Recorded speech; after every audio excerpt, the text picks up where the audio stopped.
Entrepreneurs will spend 80 hours a week for a decade building a business, tracking every metric and fighting for every customer. But when it comes to planning how they will actually leave, they spend almost zero time. Without a defined exit strategy, a business owner is simply an employee in a high-stress role they can never quit. Look at this flowchart mapping out the life cycle of a typical business. Without a structured plan, the future of the company diverges wildly. The default path leads to an inevitable dead end, closing down and liquidating assets.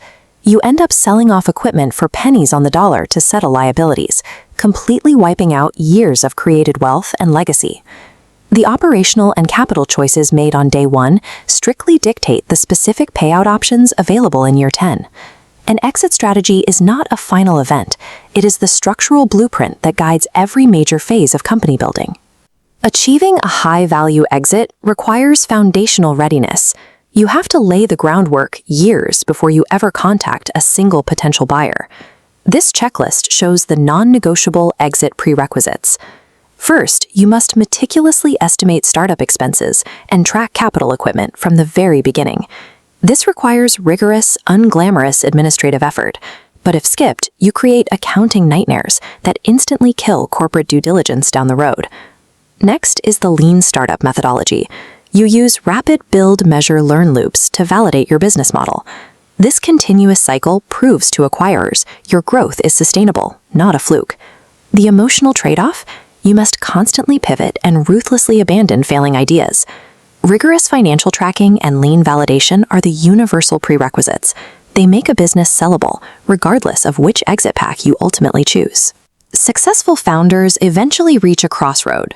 They must choose between maximizing their personal liquid wealth or ensuring the brand survives through the next generation. This table compares exit strategies. A strategic acquisition sells your company to a larger competitor. Your strategic value often triggers bidding wars, yielding the highest financial payout. But the cost is absolute. You relinquish control, and the buyer will likely dismantle your company culture. Alternatively, you can pass ownership to family members to keep the asset within a known circle.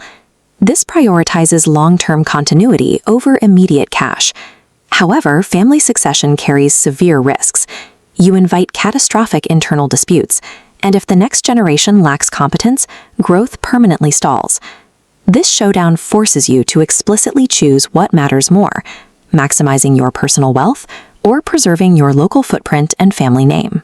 There is a middle ground alternative for founders who want to exit but refuse to sell out to a faceless corporation, the management buyout. This flowchart maps a management buyout. You transfer ownership directly to senior management, bypassing external buyers. Operationally, it provides absolute continuity and protects current staff from corporate layoffs.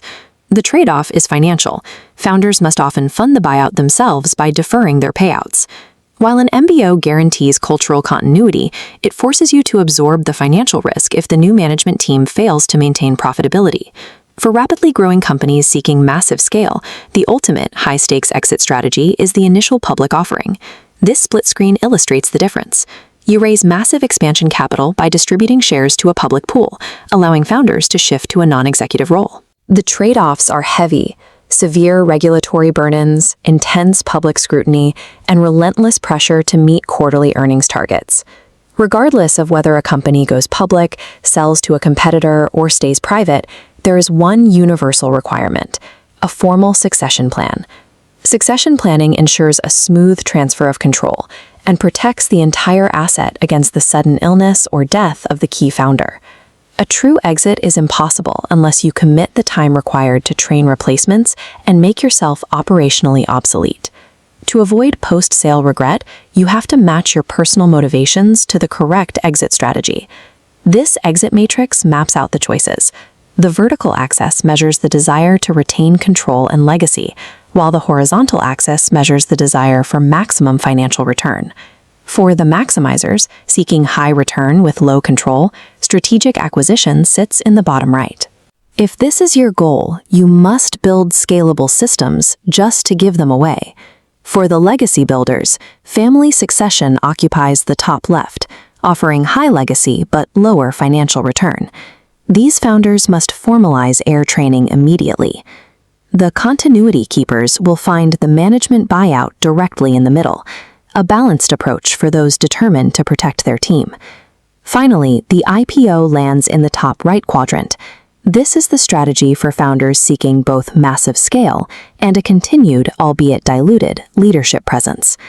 Your intended exit destination strictly dictates your daily business strategy. Choose the end game today so you can build the right road tomorrow.